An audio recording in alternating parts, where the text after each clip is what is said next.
بسم الله الرحمن الرحيم الحمد لله رب العالمين والصلاة والسلام على أشرف الأنبياء والمرسلين dhammaantiin السلام عليكم ورحمة الله وبركاته halkan waxa aan ku soo gudbinayaa qodobo ku saabsan xarigaygii ahaa bishii 15keedii 2017 waana 8 qodob oo noqonaya qaybta koobaad waxaana jiri doona insha Allah qaybo kale kow waxa la igu xiray amar la'aan maxkamadeed qalabkaygana waxa lagu baaray fasax la'aan maxkamadeed labo qodobada la igu soo eedeeyay may ahayn kuwa ay khuseeya cadayna lama horkeenin maxkamadda saddex nuxurka eedeymahaygu waxay ku saabsanaayeen xamar aadideedii madaxweyne farmaajo taageeristiisii iyo dekadda iyo saldhigga berbera ee la kireeyey ka hadalkoodii afar xeeraalinta iyo boolisku waxay maxkamadda cadaymo ahaan u hor keeneen muuqaalada aan daljirka dahsoon ee magaalada xamar farxadda kula wadaagayay walaalahay doorashada madaxweyne farmaajo kadib iyo sawirro aan muqdisho ku galay oo aan iyagana facebookayga ku baahiyey waxaana ka mid ahaa sawirro aan la galay madaxweyne farmaajo iyo kuwo aan la galay dad kale iyo muuqaal aan hore burco ugu qabtay oo aan ku diidayo in la adeegsado weedha ah dadka afka Soomaaliga ku hadla iyo in loo bedelo dadka Soomaaliyeed ama dadka Soomaalida ah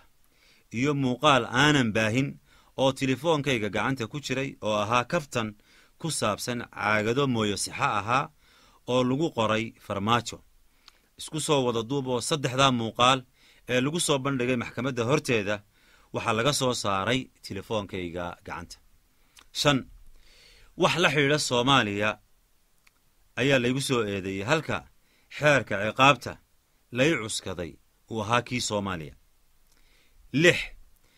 garsooraha xukumay waxa uu u sheegay warbaahinta in dhageysiga maxkamadaydu ahaa 3 maalmood oo min 9 saacadood ah taasina may dhicin ee waxa uu ahaa dhageysigaygu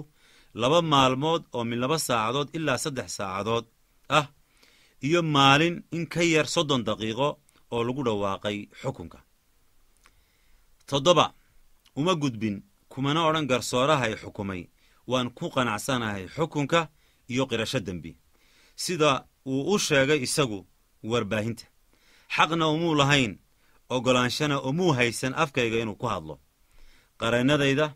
ayaa wakiilo iga ahaa wayna cadeeyeen halka aanu ka taagannahay xukunka qodobka u dambeeya ee 8aad gudoomiyaha maxkamadda sare xukunkayga kadib waxa uu warbaahinta u sheegay eedeymo ka duwan kuwii ay xeer ilaalintu igu soo eedaysay sida dalalka jaarka ah ayuu Cabdimaalik ku kicinayay dadweynaha gudoomiyuhu sidoo kale dacwad aanu garsoore ama goob jooge ka ahayn ayuu yiri coldoon dambi baa ku cadaaday intaa waxa u dheer inuu ahaa kii loo soo rafcaansan lahaa ee ahaa inuu dib u eego inaan cadaalad helay iyo in kale allah mahadle wad maasantihiin assalaamu calaykum waraxmatullaahi wabarakaatuh